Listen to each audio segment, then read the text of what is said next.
So hi, everyone. I'm Katie Kapler. I will be helping to facilitate our conversation today. We are recording this webinar and we will send that recording out afterwards. So you can feel free to share it with any colleagues or revisit any pieces that you may have missed. I am joined on my team today by Danielle Bonner, who will be helping keep us on track in terms of the Q&A and the chat. If you have questions, we welcome them throughout the presentation. So please really use that chat feature to let us know what you're thinking, what you would like to know more about, if you have any observations that you can relate to, post them there. And Danielle always has full authority to interrupt us along the way and make sure that we can weave that into the conversation as we go. We really do hope that this is more of a conversation than just a presentation, and we welcome all of your experiences as well as part of the discussion. So I'll do myself really quickly because I'm the least interesting person here today, but I am co-founder and CEO of InScribe. And for those of you who aren't familiar, InScribe is a virtual community platform. We wrap around content and curriculum to create spaces for students to connect with peers, faculty, and staff so that they can ask questions, find answers, in a really flexible, on-demand way. And we're one piece of the puzzle that we're going to talk about today, but really it's a much bigger project. And so let me introduce my fellow speakers today. Ryan Meuth, who is, so they provided some information about themselves. So senior lecturer at Arizona State University. Ryan joined ASU in 2013 as a lecturer for academic and student affairs. Ryan focuses primarily on developing and delivering first-year and capstone programs in engineering, programming, and embedded systems. And I think Danielle's going to drop some contact information into the chat for you all if you'd like to connect with Ryan and Phil. Full disclosure, Phil does not spend very much time on LinkedIn. So if you get his LinkedIn, don't be bummed if he doesn't connect with you because it's because he just doesn't know it's there. Email's the better way, we learned. So speaking of which, Phil Miller, who I have to say, Phil provided this overview of his background to me. So Phil is just some guy who loves computers and programming and problem solving and loves to share these passions with others. So Phil, I'm sure, is being very humble there. He has 20 or more years of teaching experience and over 30 years of programming experience. So super excited to have you guys here today. Thank you so much for joining us. That's us, and we would love to know a little bit about you as well. So if you have a second, please just introduce yourself in the chat. Let us know who you are, where you're from. If there's something in particular that brought you here today or that you're curious to learn about, definitely let us know, and we will make sure that we touch on it as we go. And with that, I'm going to pretty much turn it over to Ryan and Phil to tell their story, but why don't we start with just a little background on you guys, what you're doing at ASU and sort of where you identified that there was a challenge or an opportunity to maybe start to do something a little bit differently. Absolutely. So our class is intro programming. We call it Principles of Programming with Java here at ASU, and it is our freshman level first semester class that many engineering majors take. So not just computer science majors, but it's also mechanical engineering, biomedical might be coming in soon, electrical engineering, a wide variety of other disciplines outside of engineering take this class. And our initial challenge was how to deal with an increasing population across engineering, maintaining high quality and high contact with our student population. We're seeing like between 10 or 15% growth in our computer science majors, and we really want to figure out ways to support literally thousands of students. Right now we have 2,000 students in this one class that spans online and hybrid models across the university. So figuring out a way to structure our support systems and make sure that the class is high quality and high touch with limited staff is sort of where all of this stuff came to a head a couple of years ago when we started figuring out how we could make the class better, have better outcomes for students, and do it at the next level up of scale, from hundreds to thousands. And I think we talked a little bit about this, but I think what's interesting and unique is it wasn't just an online class or just a hybrid class. You're teaching in these multiple modalities at the same time, so it's almost amplified. Yeah, we had an opportunity between our course platform, the content delivery using zyBooks, and you guys at InScribe for support to have basically the same experience between our immersion or on ground, which is done as a hybrid flipped classroom, our online classes, and our ULC, which is a version of online that's targeted at like our earned admission program, or it's basically a low risk way to come into the university. And it's a way that we provide education to our corporate partners and stuff like that as well. So all three of these experiences are as close to being exactly the same as possible. And we're using InScribe as a central support system for all three of them. So we've got students from every single one of these modalities in the same community, experiencing the same content, and being supported by each other and the instruction team across all these modalities. No, that's awesome. And maybe a little bit unique. Sorry, Danielle, go ahead. No problem. We have a question that came into the chat. What is ULC? ULC stands for Universal. ULC stands for Universal Learner Courses, and it's run by our Learning Enterprise group at ASU. And basically what it is, it's a set of courses that you can take as a student for $25, and you get the class as well as instructor support, but you don't pay the big price of like $600 until you pass the class. So if you don't pass the class, it's super low risk and you're only out $25. If you do, you can convert it to credit for, I think it's $200 a credit hour or something like that. And those credits transfer anywhere that accepts ASU credits because it's a real class. So it's just a slightly different model for online education.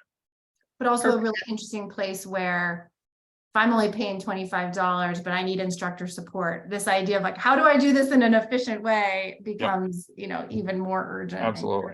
Absolutely. And a little bit of context for that part of it. We, this semester first moved from our previous platform, which was Open edX, to the Canvas and InScribe and zyBooks and everything like that. And the experience has been day and night for how good that has gone comparatively.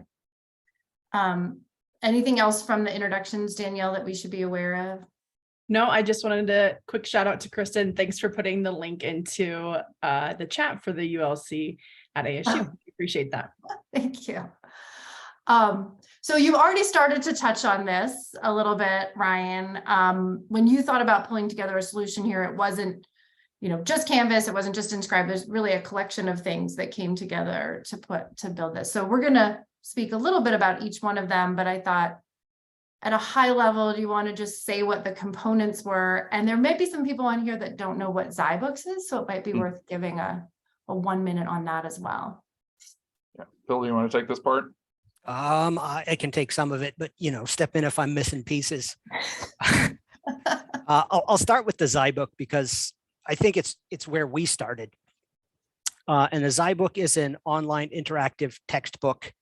And one of the things that really hooked us on them was their kind of teaching philosophy and the way that they break content down into small chunks.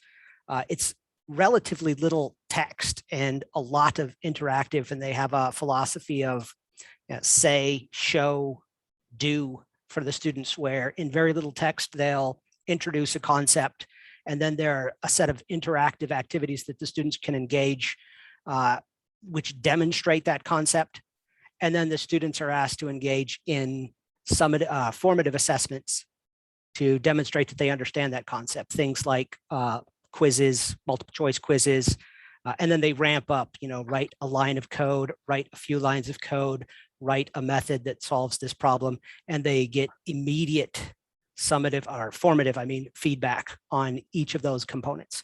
The other thing that we liked about the zyBook is we can integrate the higher level coding assignments and the lab assignments into the zyBook. And we can also integrate custom content into the zyBook. So we're using a 60-40 mix right now. 60% of the textbook is content that was written by zyBooks authors, and 40% of the content is written by Ryan and myself. And then there's videos, and we like the idea that it's just one streamlined experience for the students. They log into the zyBook, they start on page 1 in chapter 1, and they work their way through, and they're not having to shift out to various tools and go back to Canvas and open up an IDE. And they could do all of their coding in the zyBook has a built-in IDE. And again, they can submit their assignments and get immediate formative feedback, and they can resubmit as many times as they want until the due date passes. The other thing that we really love about the zyBook is analytics. So we can see the student activity at a fine grain of detail, and we can hold the students accountable for all of the reading and all of the little formative assessments. And that's been a game changer for us. Awesome. So that's our practice-based curriculum component. And then sort of the second technology to that we're integrated was the InScribe community. You want to spend just a second talking about how you thought about that? Yeah, and so again, we wanted to provide a means for students to ask for help and receive help in a scalable way, and online discussions make good sense for that. Canvas has a terrible online discussion system, and I've used many no other. Offense if you're from Canvas. Sorry, sorry. I've used lots of other online discussion systems, and then when I came across InScribe, or when we came across InScribe, it just felt right. And since then, I've just become more convinced that this is a really good approach. And one of the things that made this even sweeter was to continue that inline experience for the students. The people at InScribe agreed to collaborate with the people at zyBooks, and our zyBooks have a link that follows every learning activity. So multiple learning activities on a page. Every learning activity has a link that the students can click on if they need help. And it immediately surfaces a relevant topic in our InScribe community. For the first couple of semesters, it was about building that content, collecting the pool of common questions that students have, and providing high quality answers to those questions, and doing some curating and editing of the answers and the questions. And then what we have now is most students, when they click on that need help link for a particular learning activity, the first page that comes up stands a really good chance. We haven't done the direct analysis yet, but we have a lot of anecdotal evidence that the students are quickly finding their question that another student has already asked and the answer to that question. Or a variation of it, which they can riff on. And so students are finding answers to questions that they have, and then being able to continue the assignments and make progress without having, and we're working on like less than a 1 hour turnaround for questions that are posted Monday through Friday during business hours. And we're trying to get it down to like 2 to 3 hours on the weekends. And I think that's completely feasible. And that's been huge. The amount of activity in our InScribe community is enormous, and the students obviously value it. And I find it to be a rewarding experience to go in and look at the current questions. So I go in there several times a day. There's always a new stack of questions that have been asked and not answered yet. And I absolutely enjoy going through and pulling those questions out and saying, how can I best help this student? And in a way that will also help any other student who has this same question now or at a future point in the course. So that's something that we've also done that might be a little bit different, is we're maintaining this InScribe community from semester to semester. So the InScribe community that we have now started in fall of 22, and we use it in the fall semester, and we used it spring 23, we used it over the summer, and we're using it now. And it's just becoming a richer resource for the students Yeah. the longer It's that a- we use it. Our idea is to be competitive, to make this community competitive with web resources that students would normally go to through Google, but focused on this particular class. And if a student has a question, they know to come here and they will be able to find an answer or get an answer within an hour, right? So like if they normally a student in a coding class would go to like Stack Overflow, they get 1,000 answers, and most of them are not in the right language, or not directed to them at the right educational level. They're not targeting their particular misconception. That's what we're trying to do in this class, is all three of those things: make them targeted, make them relevant, make them a better, higher quality resource. So when we answer a question, or when our TAs answer a question, we don't think about it as, I'm just answering this student. I'm trying to craft an answer that's going to be used for every student that ever has this question moving forward. Yeah. Right. And that's really that power of that many-to-many model. We're going to talk about some of these other things down the line, so I'm going to let us skip over those. But you did provide a sort of a little video of the zyBook integration. And it might be better if I can share my screen. I can do an example of what sort of the zyBook looks like, and how what a student's workflow is, and then what our instructor workflow is. That'd be awesome. Thank you. If that works. So this is what the zyBook looks like to the students. We have participation activities that students can work through, and these are like little animations and stuff like that. And students watch. Sometimes there's interactions, there's questions, things like that. Integrated answers, and it'll say, what is this saying? If it's 3, this should be 12. I say check, and it says it's correct, and it gives me some feedback, all kinds of stuff like that. And they get points for these things. So this is, somebody asked what the difference between some of this stuff is and some of the other publishing areas, published resources. And the idea is that they get credit for interacting with the book. So when all of these check marks go orange, this goes orange, and students get points that automatically get transferred to Canvas. So we can assign a reading or an activity. Students get credit for that. We can hold them to it. And we have the weird, like at the end of our year, end of our semester evaluations, we never had people, when we had an online textbook or an online or a regular textbook, say, I love the textbook, but students actually really like this because they're getting rewarded and they're practicing rather than just doing 8 or 12 assignments throughout the semester. They're doing hundreds, literally hundreds.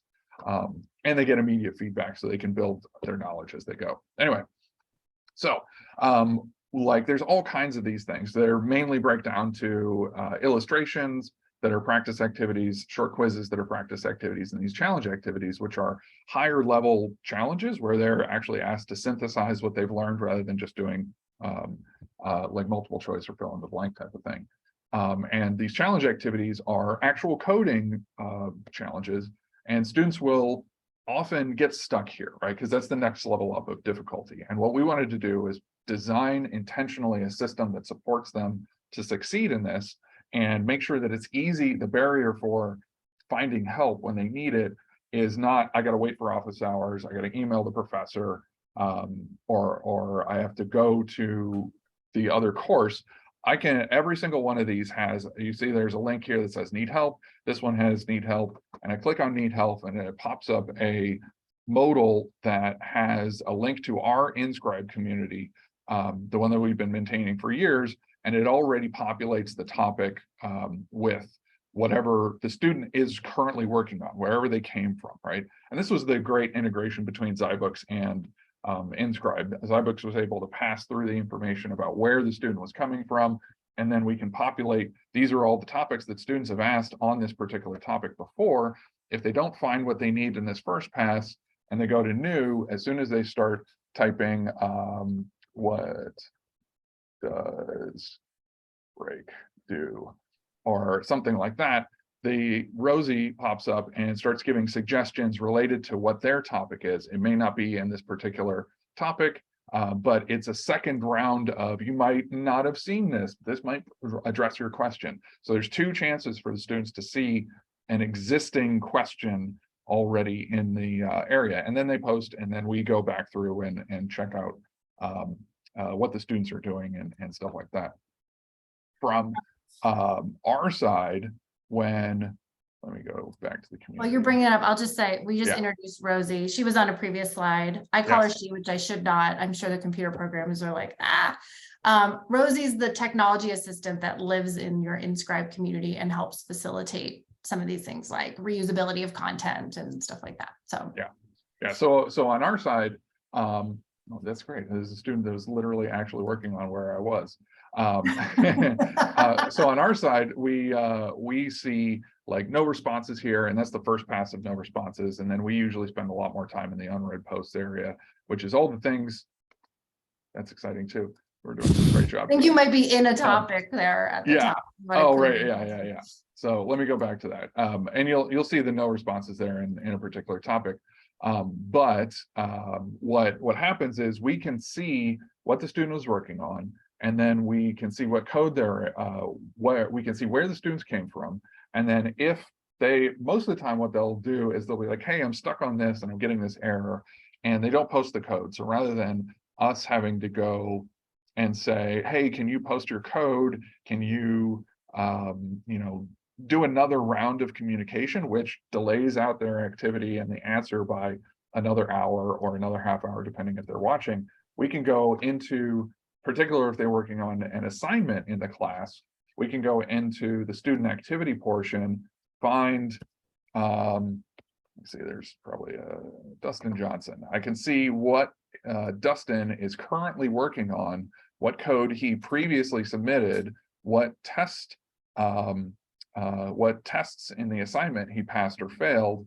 And because this is a live thing, this is every submission that the student has made into this particular assignment as they go through, we can see exactly what the student is working on right now, and then give them hints to get them unstuck and move them forward, right? And that's really powerful. So that's the two sides of our workflow. From the student experience, they get to see a whole bunch of stuff. And then from our experience, we get to loop back through the zyBook and see how students are performing and give them targeted support on these things. And from our analysis, from the analytics side, we get to see whether or not this is working. So anecdotally, I was trying to get the actual data from when we were using a different discussion platform. But anecdotally, we would have probably 50 to 100 posts a day in a community of a couple hundred. We would spend all of our time addressing those posts and addressing those things. And it's very overwhelming. We have thousands of visitors a day to this community, but our posts are, the number of posts and replies is in the tens, right? So it's a very light workload, because students are finding what what we can get from this, what I interpret this as, is students are coming to this community reliably. They're finding the answers that they need. There's 11,000 views on this day. This is the things are due on Sundays. So you get to see when these peaks are. This was the midterm exam, stuff like that, right? But they're, the workload for us to do the support and build these resources is much, much higher because of the 2 layers of recommendation, and it's already set up to post on a topic, and the barrier for asking and finding questions is very low. And it gives us the time to craft high quality responses to the students' questions, rather than just triaging and trying to kind of stem arterial flows. And there's a couple of questions. Yeah, I was going to say, we have a couple questions here. The first one, I think maybe we could send some contact information to follow up on after today's conversation, but it's in regards to the pricing model for zyBooks. I'm not sure, Ryan or Phil, if you guys have any insight into that. Yeah, students buy the zyBook, buy access to the zyBook the same way that they do a textbook. Depending on the features you include and stuff like that, it tops out for us, I think, at $77 per student, and the students pay for that. Okay. And it can be lower depending on how you use the resources and whether you include auto-graded assignments and stuff like that.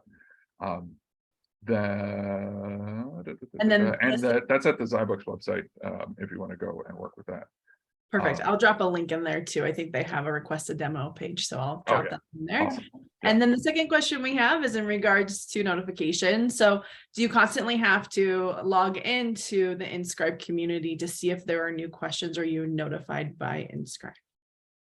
I keep it open in my browser. It's just part of my workflow. Generally, if I'm switching tasks, I'll make a pass through the InScribe community. So, and I enjoy it. It's a bit of a reward for me. I've been working hard on some tasks. So let me go see what the students are up to and what they're struggling with. And can I help them with that for 15 minutes? And then I'll switch to another task for a couple hours and come back and check it again. So that's the way I'm approaching it. But I know, like, I get a daily digest at the end of the day that is either new posts or the ones that I've already contributed to and updates to those. And I think you can configure the notification settings to be very flexible depending on what you want. It might be every message that's posted. It might be a digest once a day. And you can set those frequencies too. So Yes, it works. you nailed it. Nailed it, Awesome. Ryan. And there's pretty good granularity of the notification. So you by type of notification, you could decide the frequency that you want to receive that. So, you know, you can have it be more chatty or a bit quieter. And we also, I don't know, are you guys using the mobile app yet? So we just released a mobile app too. So if you want, you can download the app and get those notifications directly on your phone, which I know not, especially the students, I think, because they're not necessarily sitting in front of their computer all day. Really value to be able to interact, the ability to interact that way. Cool. That's cool. I did not know about that. I probably won't install it because that's my like work-life balance barrier, but I think that's reasonable. So I was going to also touch on a couple things. One is I'm glad you showed that link back to the content in zyBooks that helps you answer the question. So I don't know if you know this, but we are working on automating that process. So from the InScribe question, you could link directly back to see what you wouldn't have to go back to zyBooks manually and navigate that process. And then I will just say, because I'm sure we have people in the audience who are not using zyBooks or maybe are not even computer science folks, that that same concept of doing topic level integration can be done with other courseware products, but moreover can also be done at the LMS level. So if your content is living natively in Canvas, for example, or Blackboard, you can still generate topic level links that will give you the same benefit that these guys are getting from the zyBook experience. So you covered a lot of our slides, right? And then, so I'm going to find the ones that are not super repetitive, but I think actually I love the next couple of slides, because I think they really embody the fact that Phil is like really enjoys going in there and answering these questions, is very attentive, and the types of questions that you're getting. So help with homework is a clear one. We looked at that. That's part of what that zyBook integration is. Do you have a sense of how often questions are answered by peers versus by one of you guys or by a TA learning assistant? Go ahead. Yeah, I would probably say, like, first the of the rankings, Phil is always at the top, right?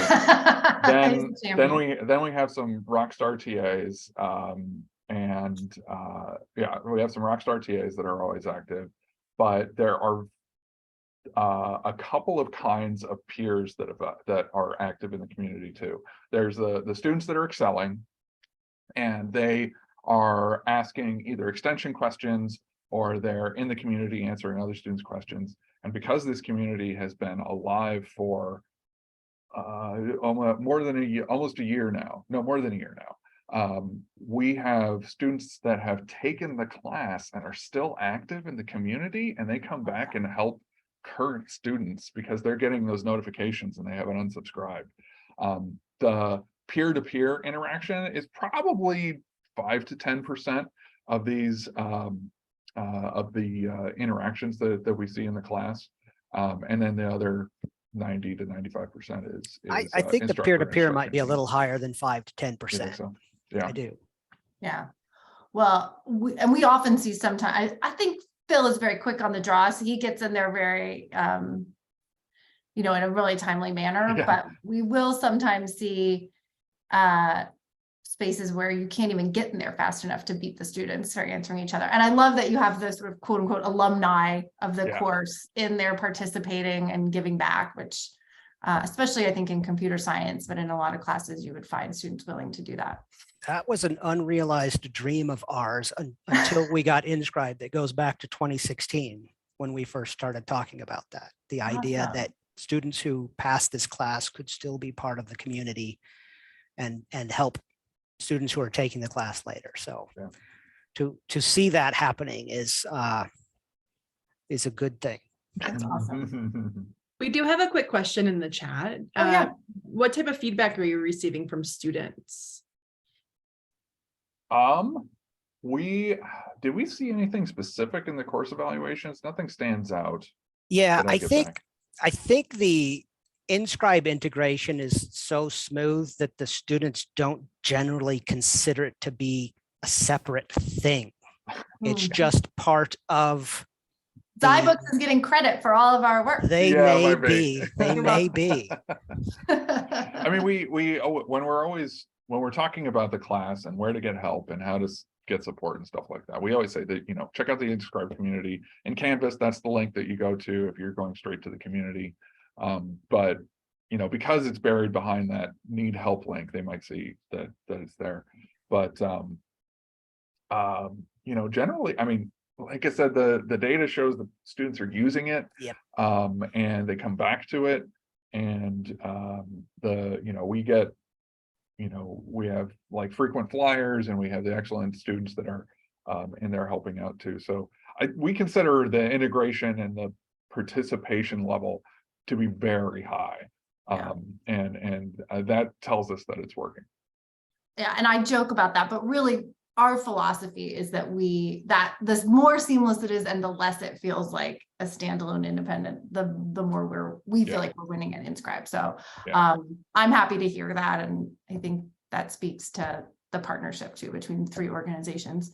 Yeah. And our philosophy is to remove, we are always worried about like tool proliferation, and if we're going to add a technology, it has to be valuable and it has to have a low barrier, or else low barrier for usage, because students are going to use it and it's not going to serve them well if we don't do that. And this has hit a really nice sweet spot, particularly with the partnership with zyBooks, where with something that has a high value, and you guys are focused on lowering that barrier to access as well, which has been really, really great. Wonderful. I see things popping in, Danielle, but I assume you're just gonna tell me. Yes, I will interrupt when a question comes in. At this point in time, we're all caught up. Thanks for the question, Terry.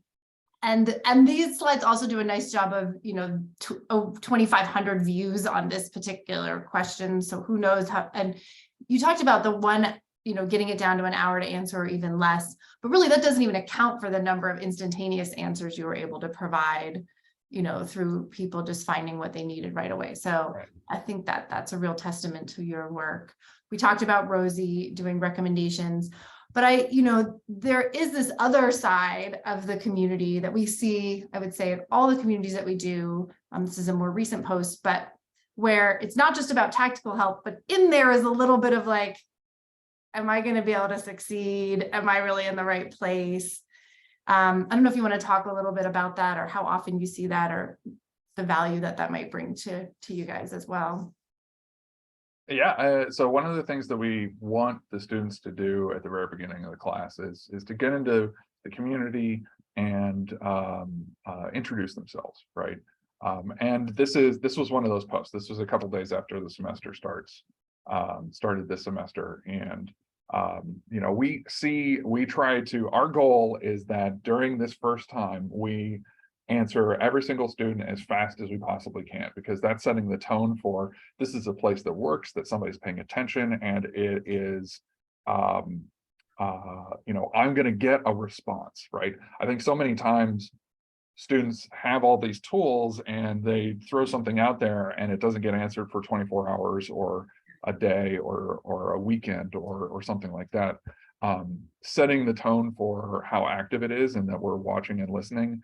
And then also the secondary conversations of, I'm really worried about this class. Do I have the skills that are needed? Do I belong here?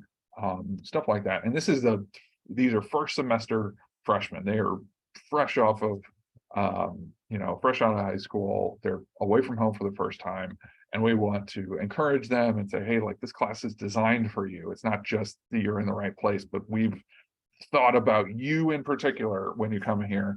And we want to make sure that you have all the resources you need to be supported. And the InScribe community and our TAs and study hall and stuff like that are part of an intentional design of support. It's not just like, I have a TA who has office hours. We have training, and like the little demo of workflow that I did through InScribe is a part of a training video that all of our TAs and people that work on this team have to go through to see how we want the quality of support to be and how to do this in an efficient way, and what our goals for support are. So that intentional design of support is something we've really tried to emphasize for the students, and let them know that is here. We're here for them, and there's a lot of ways to do that. Yeah. On the other end of that spectrum too, there are students in the class who come in with significant experience, possibly, high school AP, computer science, and we're seeing a small number, but a growing number of students posting advanced questions and engaging in advanced topics that are sort of outside of the scope of the text and the course content. And the InScribe community provides a great place to have those conversations and to capture those conversations for future students who come along and have those same questions, or maybe they don't even know they have that question yet, Right. but they can read that conversation and it sparks some ideas. I love that. So it's it's deeper. Yeah. That's awesome. Yeah, I think a lot of these courses, and STEM in particular, right? We hear about this in math all the time, and science and engineering, the imposter syndrome that some people bring to the table when they enter these classes, and especially when they're younger. And the more you can, confront that early on and get people past it, the more likely they are to be successful. Totally. I'm pretty sure we've talked about all of these along the way. I'm trying to think if there's anything else we want to add in here. I don't know that we've touched on the live feature at all. So we've talked a lot about the questions that are coming in and the interactions that happened through text, but what about live, and what does that look like for you all? I'm not sure, Ryan and Phil, are you using the live feature yet? I've used it. I used it once, and it was, good. I'm not sure many students were directed to our live session from InScribe in particular. And I'm not really sure how that workflow works for like what the students see on their side when we do a live thing like that. But it was, another place. So every week we do this thing called Community Day. The hybrid model of the course, it's a flipped classroom, so students interact with the zyBook, our videos, the activities online and stuff like that. And the only time that they come to an in-person meeting is during the lab sessions, which are held once a week for 75 minutes. But students, we got feedback in the past semesters about students want to see more, they want to interact with us more, and things like that. So what we're doing now is once a week on different days each week. So it fits into student schedules. We hold a Community Day event, which is both in person and online, and it's focused on gathering muddiest points from students, and then answering the ones that are most frequently asked in a interactive problem-solving based sort of arena. So it's very active. It's a lot of programming, and it sort of tries to re-hit or re-explain in a different way any of the problems that students are encountering or struggling with in the content for the week. So we do these online, and we do them in person simultaneously. So it's a hybrid event. And I did one with the live session, or the InScribe live event, but I also posted it to Canvas, and I also set it in as an email and stuff like that. So it was really hard to filter out what the interactions were and things like that. But it's another great place to promote an event that's occurring, and there's a central place to get to it, and interact with it. I don't have an image of it, but just for the audience's sake, so InScribe, as we've talked about, is primarily an asynchronous platform, but we know, like from just what Ryan described, students, even online students, often look for periodic synchronous opportunities, and there's different things you can do in that space.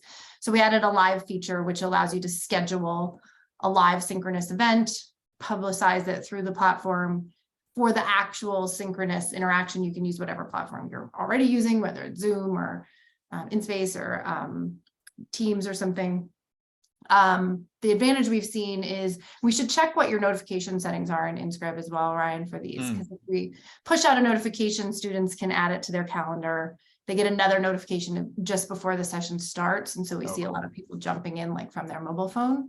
But really what our hope is that it also creates a place for students before the event to go in and say, here are the things I would really like to talk about in this event. Right. And cue those up for That's Ryan great, and Phil going into That's that, so they have that access. That's great.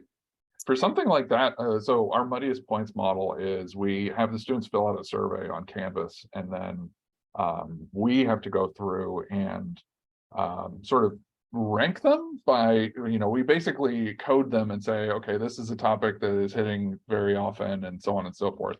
And with 2,000 students, we don't look at every answer. We only look at the first 200 and then get a sense of it. But if there was, for that particular type of situation, if we say, hey, can you post a question here? If the students could upvote a question or something like that and do our processing for us, that would be amazing. We can definitely do that. We should talk Cool. about the design for that for sure. Great. So, and I know we also talked a little bit about the results. I think these are the results from your first iteration of InScribe. So they're a little outdated. Yeah. But just reinforcing, I think, the amount of time you got back in your day by not having so many individual questions and the reusability of the content. And then I highlighted some of the stuff you already showed us in terms of really good, consistent, active users, a steady stream, but not an overwhelming. Because I do think when we talk to faculty members in particular, there's this fear that rather than saving me time, this place is just going to amplify my work, right? And so I think seeing that it really does consolidate it can be helpful. Yeah, and like Phil says, it allows us to develop high quality responses rather than just being rushed to get an answer out to students so that they feel like we're here. It's like I can take the time to spend 20 minutes to really craft something excellent because I know it's likely going to be seen by a student the next time someone has a similar question. Right. Which is really, really powerful. Feels worth it. And I think I mean, over 600,000 views in the community in all time is just a fun stat to look at. I hadn't looked at that number. That's wild. That's a really we have a couple of questions in the chat. It looks like Elizabeth answered one. So all of our friends from ASU, thank you for jumping into the chat and answering the questions as they come in. The first one is in terms of integration.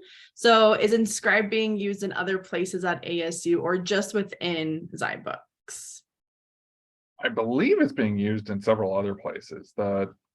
We have it built into, actually, I used it in my embedded systems course as a support area for that. They're juniors and they're already used to setting up their own Discord. So not a lot of them engaged. And it was also a much smaller class. So that one didn't go wasn't as focused as this one is. We're working in a lot of different places across ASU. Probably the biggest implementations are here in computer science. We do a lot of work with first and second year math courses, English composition and writing, and then other sort of difficult first and second year classes like accounting and some of the science classes and things like that. Yeah, and the reason why we wanted to use InScribe with our class was because we had seen such good success in math with the ALEX system and that being integrated as support there, and people were raving about that. So we were like, let's do it. So we do integrate with a couple of courseware products across different publishers and topics, but you can also, again, just integrate it into the LMS, Canvas, Blackboard, D2L, whatever you're using.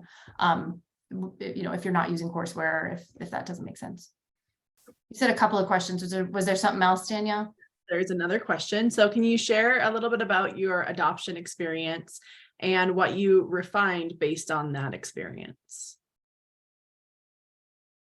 We had a pretty good idea of what we wanted to do when we came into the community, right? Or when we started using InScribe. So having, topics set up in a certain way and things like that were really important. We didn't have a sense, at least I didn't really have a good sense of making it a persistent community until we were about halfway through the first semester. And we're like, hey, we're building a lot of good stuff here. We should probably do it right.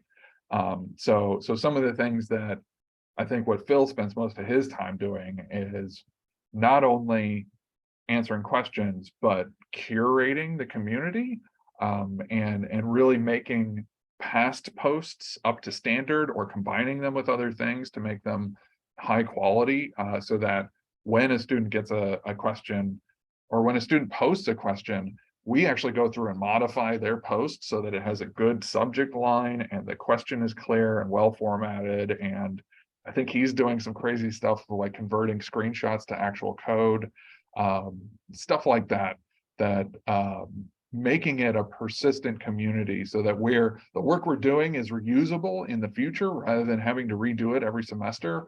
And that is good for both us and for the students because they'll get an answer faster, or guidance faster, really, not just an answer. So those are, I think, the big ones.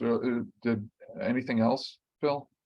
No, I think that's right. And this is a bit of a tangent, but I would add to that we're also viewing what's happening in the InScribe community as sort of an entry point of a pipeline. As students are asking questions on a particular topic, of course, if we get more questions on a particular topic, that gives us an indication that it's worth our time to put more effort into a high quality response to that. At a certain point, it raises to a level where we can construct a resource, which is a separate kind of post in the InScribe community. And then we can direct further questions on that topic to that resource. And then if we start to see a lot of traffic there, we might get the idea that, okay, maybe we're not covering this well enough in our course materials and we need to do some revision there. So this gives us a lot of sensitive feedback from our students that I don't think they would be able to give us otherwise about how are the course materials and the course learning activities working? Are they effective or not? Right. Beyond just waiting until we get to a summative assessment and going like, wow, that was not the average score we were hoping for. Right. Yeah. And, getting that consistency and getting that sort of raising the standard for how we answer questions and things like that. It's not just Phil and I on this instruction team. We have, I think I have 28 teaching assistants I have a dozen graduate teaching assistants and we have another 20-ish undergraduate teaching assistants, and we are all in this community helping out students. So training all of these 40 people to how to answer questions, how to use the tools, what kind of workflow has worked for us, stuff like that it's been a challenge. But because all of our class is mostly auto-graded, we are focused on support. So focusing on training of our support system and making the students, the teaching assistants aware of the best way to do this and checking on their progress and getting, sort of managing this learning system as a whole, rather than, spending a huge amount of time in the classroom, which sounds counterintuitive, but we're not broadcasting. We are making individual relationships with students and with the students that need us the most, rather than just saying, hey, everybody, listen to me.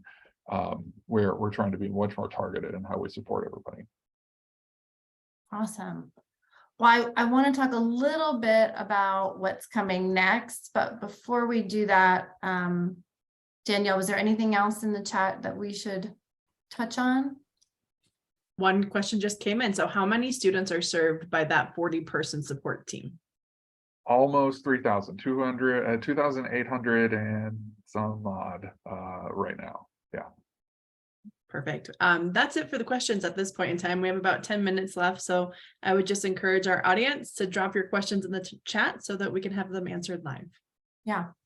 And I know not every institution or faculty member gets such a robust, I should say, sort of support team to work with them. Obviously you guys are serving a really large number of students, but we've often heard people also describe when they don't have TAs, the idea that peer-to-peer piece, like they become their own little army of TAs. Like I'm tapping all my students Totally. without them knowing it to be my TAs almost by helping each other. And Yeah, and the students want that, right? So Yeah. like what we see, in particularly in the upper level classes where we haven't sort of introduced them or built the culture of like, we have good resources that work for you.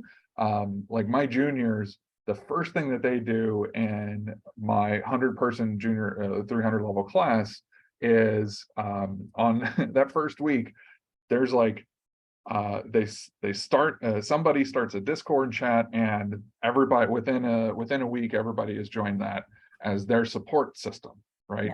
Yeah. Because that personal peer-to-peer relationship is what they're looking for. That could be dangerous because it's not monitored by me, and misinformation can spread, academic integrity violations can spread, stuff like that. If we can make, our goal is to make this community as good as whatever they can provide and as reliable with good information in a Yeah. place that is out in the sunshine, so we can monitor it. And for our lower level classes, it's been working out really well. Yeah, I like that. Out in the sunshine. Out in the sunshine. Yeah. So where are you going from here? I think we have a few things listed here, but don't feel obligated to read through this list. Like what's next for you guys, do you think? And any big changes you're looking to make? Continuing this model of a single community, probably even extending it to, so right now we have 3 different zyBooks that feed into, we have 4 different zyBooks that feed into a single InScribe community. And the support, because if one instructor sees a post from an InScribe student and they're not in the zyBook that is the class that I'm sort of teaching, I might not have access to see their answers or what they're currently working on. And our vision is to be able to have one a set of instruction content that serves all of these different modalities. It's consistent learning experience, and anybody that pitches into it, whether they're an online student or whether they're an online instructor or a hybrid instructor or anything like that, can help any student that's in that community, right? Yeah.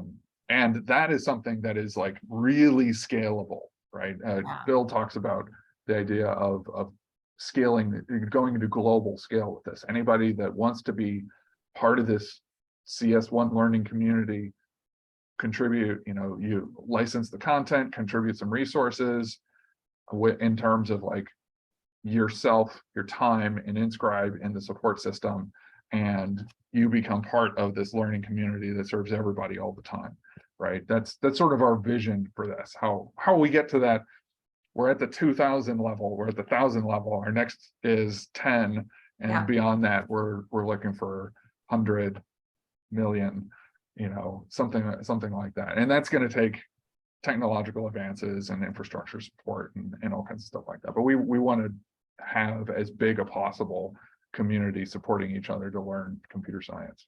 I love that. If you're in the audience, and you're interested in participating in a global community of practice and learning, reach out to Ryan and Phil, let us know. Yeah. That'll be the next egg that we crack. Wonderful. Well, I know we're getting close to the top of the hour, so I think any last minute questions, please bring them in. We'd be happy to answer them. Oh, yeah. It's our podcast. While we're waiting for that, I just want to thank again our wonderful speakers today, Ryan and Phil. Always a pleasure. You guys are so great to work with. We absolutely love this partnership, and thanks for sharing not just what you're up to, but your vision, which I think is brilliant.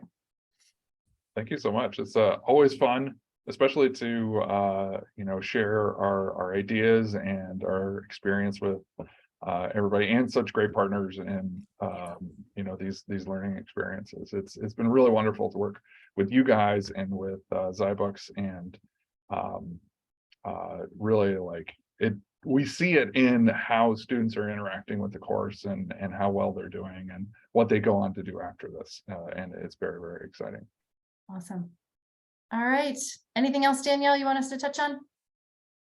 That's it for now. It looks like we just had a comment come in. Excellent presentation. So thank you, Ryan and Phil. Our audience also appreciates it. All right, everybody. So we'll send the recording shortly as soon as we get it processed. And yep, thank you again for joining us. Have a wonderful rest of your week. Thank you all. All right, and Phil.